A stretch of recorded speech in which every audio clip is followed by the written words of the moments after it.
Tahimik ang buhay sa probinsya at pagkayod lang sa bukid ang aming pinoproblema noon.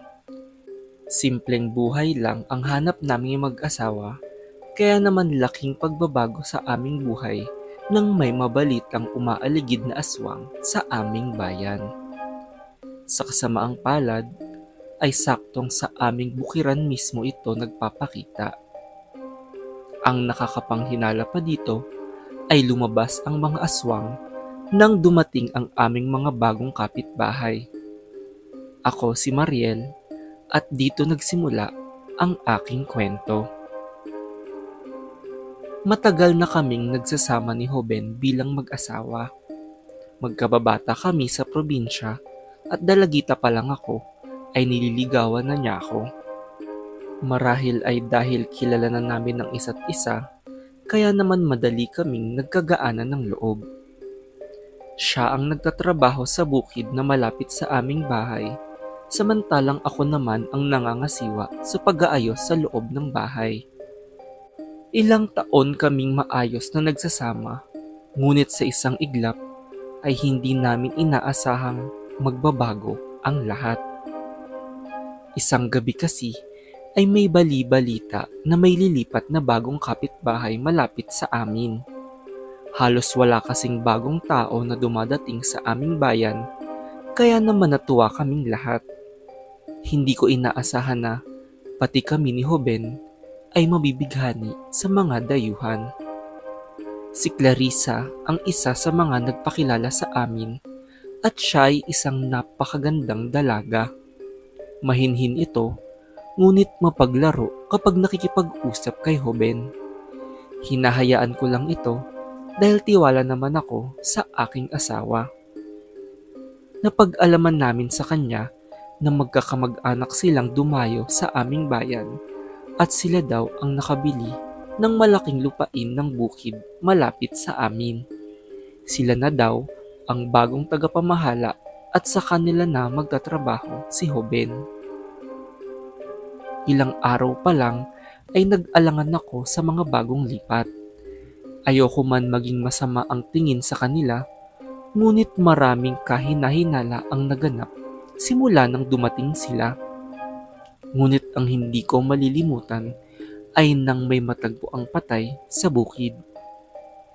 Ang pinuno ng mga magsasaka ang natagpo ang patay sa bukid at sabi ng mga nakakita ay may tila halimaw daw na lumalamon dito. Saktong nangyari ito isang gabi matapos magreklamo ng lalaki tungkol sa biglang pagkawala ng dating may-ari ng bukid. Natakot ako para sa kaligtasan namin ni Hoben. Una ay dahil sa likod lang ng bahay namin ng bukid kung saan natagpuan ang lalaki. Pangalawa ay dahil sa kakaibang panganib na malapit sa aming bahay na tila konektado kina Clarissa. Nang sinabi ko ito sa aking asawa, ay kinalma lang niya ako at sinabing hindi naman siguro masasamang tao ang aming mga bagong kapitbahay. Nagulat ako nang tila pinagtatanggol ni Hoben si Clarissa at parang pinupuri pa niya ito. Sinabi niyang sa daming tinanggal na magsasaka ay magpasalamat daw kami kay Clarissa at nananatili pa din si Hoben bilang isang trabahador dito. Dun ko naisip na kapansin-pansin nga na tila bago lahat ng mga kasamahan ni Hoben sa bukid. Isang araw ay ginabi ako sa paglalakad matapos na bumisita sa ibang mga kapitbahay na natanggal sa bukid at nagdududa sa mga bagong tagapamahala. Maya-maya ay nakarinig ako ng nakahihilakbot na alulong at paglingon ko ay nasindak ako sa aking nakita. Isang aswang ang nakatayo sa talahiban na tila naghahanap ng mabibiktima. Mabuti na lang ay hindi ako nito napansin agad at dahan-dahan akong umatras para magtago. Nang makalayo ito kaunti ay nakita kong nagbagong anyo ito kay Clarissa. Hindi ako makapaniwalang totoo ang usap-usapang may aswang na sa aming baryo at isa na dun ay ang aming bagong kapitbahay na si Clarissa. Mistulang sinakop na nila ang aming bayan at ginawang pagmamay-ari na ng mga aswang ang bukid. Agad akong tumakbo pa uwi at nagkandado ng aming buong bahay. Nanginginig ang aking buong katawan at hindi makatulog buong gabi, lalo na't hindi pa umuwi si Hoben at nag-aalala akong baka ito ay mabiktima na ni Clarissa at ng ibang mga aswang. Nang lumalim ang gabi, ay dumating si Hoben at agad ko itong kinamusta. Pinaliwanag ko ang aking nakita at nagulat akong hindi naniniwala sa akin ang aking asawa. Pinagbintangan pa ako ni Hoben na naiingit ako kay Clarissa kaya ko ito sinisiraan. Doon ako naghinala at tinanong si Hoben kung bakit mas kinakampihan pa niya si Clarissa kaysa sa kanyang sariling asawa.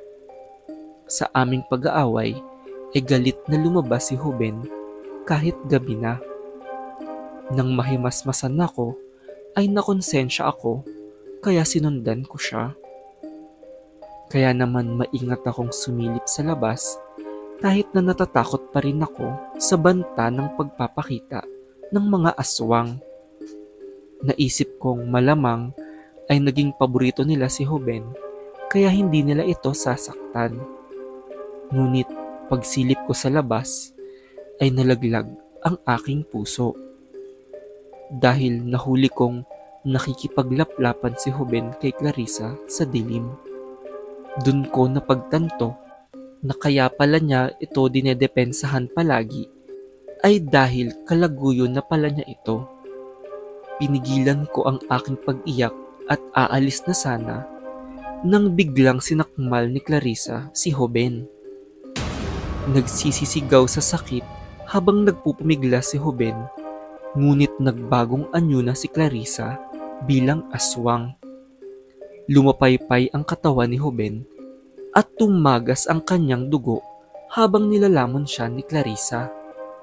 Maya-maya ay umalulong ito na tila nagtatawag ng kasama. Agad akong tumakbo sa talahiban pauwi sa aming bahay at agad na nagsara ng mga pinto. Nag-empake na ako ng gamit at siniguradong hindi na ako babalik pa sa lugar na ito, na hindi na ako nakapagluksa sa pagkawala ng aking asawa. Bago pa matapos ang gabi at bago magliwanag, ay naayos ko na ang aking mga gamit at handa ng iwan ng aming bayan na naging bukid na ng mga aswang. Nakausap ko ang ibang kapitbahay na balak na din umalis nung gabing iyon.